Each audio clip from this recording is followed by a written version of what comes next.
producteur de l'émission Jakaarlo Street Vibes qui va avoir lieu le mois de décembre. Il est parmi nous ce soir sur le plateau Place Art. Il s'appelle Dany. Ñu dem xool élément de danse bi et on revient pour poursuivre avec Dany.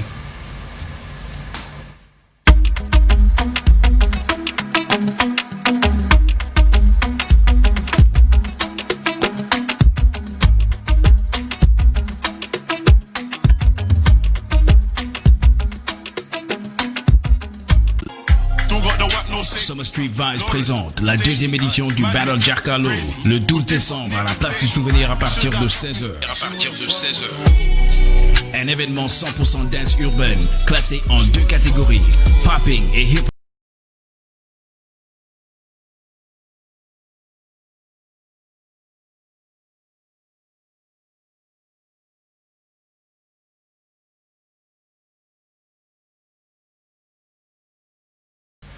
Dany soo paree après nga jaar service commercial donc il est là parmi nous Dany ñu bëgg nga dellu ci la vie d'un artiste effectivement d'un danseur dans la société sénégalaise. Bon avant tout maa ngi leen di nuyu di remercier invitation bi franchement ça fait plaisir parce que tey ñun ñuy danseurs yi vraiment soxla nañ di toog ci plateau yi di mën a wax suñu art je dirais quoi donc voilà léegi franchement côté danse. Ici au Sénégal c'est un peu compliqué parce que déjà média bi maanaam ñun dañoo nekk ci benn côté boobu dañoo làkku bu mu ëpp parce que média bi le plus souvent am na média yu bëri ils ne sont pas intéressés par la danse ici dans la danse hip-hop je dirais quoi. Donc voilà loolu déjà c'est un souci c'est un problème parce que am na jeunes yu bëri dañuy dem extérieur di représenter Afrique di représenter Sénégal yóbbu suñu drapeau. Compétition yu gën a mag ci monde bi te loolu gars yi xamuñu ko alors que man je pense que c'est pas normal du tout parce que gars yi le plus souvent dañuy dem foofu noonu ils ont carrément de respect dem di def ay affaires yu bëri affaires yu graaw alors que ne loolu noonu en fait suñu médias yi ils ne sont pas au courant du tout et man franchement ça fait plaisir bu ñu invité pour jàllale événement bi wax un peu sur la danse hip hop ici au Sénégal parce que donc voilà quoi instant yi daal lu ñu bëgg mooy carrément médias yi gën a farlu ci danse bi comme Africa Sen nu ngi koy defee quoi donc voilà. Donc ci sa wax ñu sentir ne danse bi aussi au Sénégal maanaam joxuñu ko cër bu ñu ko war a jox. Exactement parce que déjà comme on dit la danse gars yi dañuy foog ne ay affaire yu caaxaan la alors que danse c'est notre profession c'est notre métier donc on vit de la danse. Donc danse bi tey jii nii moom moo ñuy fay moo ñu permet ñuy voyager dem l'étranger donc am na ñoom ne bàyyi leen si lépp ils se sont concentrés uniquement sur la danse donc loolu foog gars yi bàyyi ci xel bàyyi di gën ñoo jox respect. Parce que danse tey yii nii nekkul lu gars yi foog gars yi tout le temps lu ñuy gis mooy ay yenn fête yu ñaar fête yu gars yi gis ci mbedd bi alors que c'est pas ça du tout c'est au-delà de ça en fait danse bëri na discipline bëri na façon bëri na c'est loin franchement parce que tey jii suñu demee Europe par exemple ay spectacles de danse yu gën a baax les artistes sont bien payés les danseurs sont bien payés carrément loo xamante ne ñoom tey jii seen kër gu ñu am seen foyer lu ñu dundee lépp danse bi moo leen ko jox donc man je pense que ne tey jii sénégalais war nañ mën a respecter danse bi surtout gën a gëstu ci danse bi en fait danse hip hop lu gars yi di def. comme ça ñu mën a am respect bu ñu mérito quoi honnêtement. Donc voilà. Mais est-ce que tam aussi loolu du si yéen parce que des fois je vois des danseurs yu nga xamante ni si ci danse européenne bi rek la ñuy focaliser wu quoi mais est-ce que yéen bu ngeen jëloon seen danse traditionnelle yi boole ko ci li ngeen di def du ngeen amener benn surplus bu ngeen génnee à l'extérieur.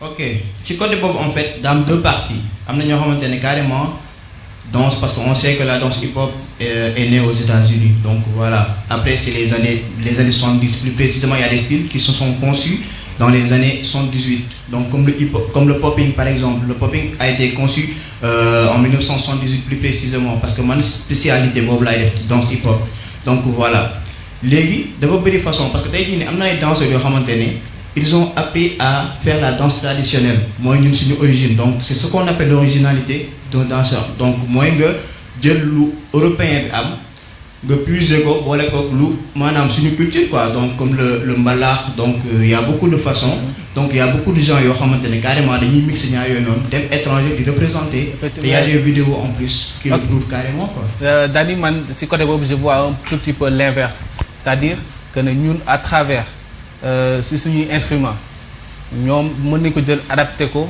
style européen c'est-à-dire même le popping bi ngay def y a d'autres danses b-boying bi ngay boo xamante ne mu ngi dem danse hip-hop à la base on peut mettre en devant la culture après ñu adapté ko aux instruments européens wala à la culture européenne peut-être que man loolu laa gën a gis ne mooy gën a def fusion tamit gën a avancer aussi DJ côté boobu tam aussi dama am beneen kii boo xam ne dama koy kii noonu ci rajouter ci li nga wax mooy que ni tey boo xoolee les Nigériens supposons à travers leur musique yóbbu nañu danse fu nga xamante ni si parce que c'est deux choses qui vont de pair quoi c'est-à-dire musique traditionnelle bi nga xam DJ moom la wax ne moom ngeen war a boole ci affaire yi pour mën ko fecc ak aussi avec des danses traditionnelles est-ce que nekkul ni loolu tam aussi moom moo xaw a retarder un tout petit peu les choses. mais est-ce que yaa ngi koy def.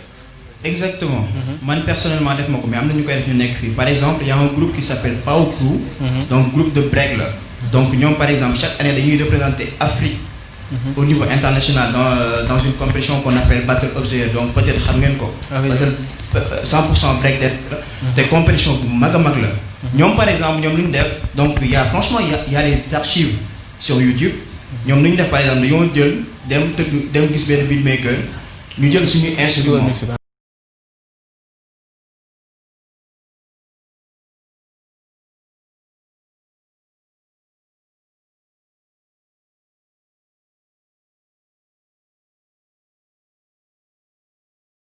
Sénégal ñu dem utiliser ay pas traditionnels en même temps pas Europe moo tax bu ñu demee franchement ils ont fait le feu bu ñu génnee médias yëpp a leen wër xam nga franchement respect pour eux di jàllale message bi Pao Crew seen liggéey nice na trop quoi. merci à vous aussi ci invitation bi nga ñëw wuyu si ñu ñaan yàlla tamit li ngeen nekk di def di organiser donc au mois de décembre mu am doole donc ñëpp génn jàppale danse bi c'est pour le bien des jeunes aussi parce que danse aussi dafa nekk li nga xamante ne c'est utile. Si ben côté moi que les danseurs dinañ mooy tàggatoo. Et ça fait plaisir aussi et j'appelle aussi mes amis danseurs qui sont là. Je leur lance un appel pour leur dire qu'on peut faire la fusion de la danse et de la musique traditionnelle à travers les instruments que nous détenons tels que la kora, le balafon comme vous l'avez cité auparavant. Je pense que c'est quelque chose qui peut aller et ça je vous lance un appel. Moi personnellement je suis beatmaker aussi, je fais des beats. Et ils jouent avec des gens qui font de la musique urbaine. Donc c'est quelque chose qui peut générer des retombées extraordinaires. Donc par rapport à ça, je vous lance un appel et merci beaucoup. À la prochaine.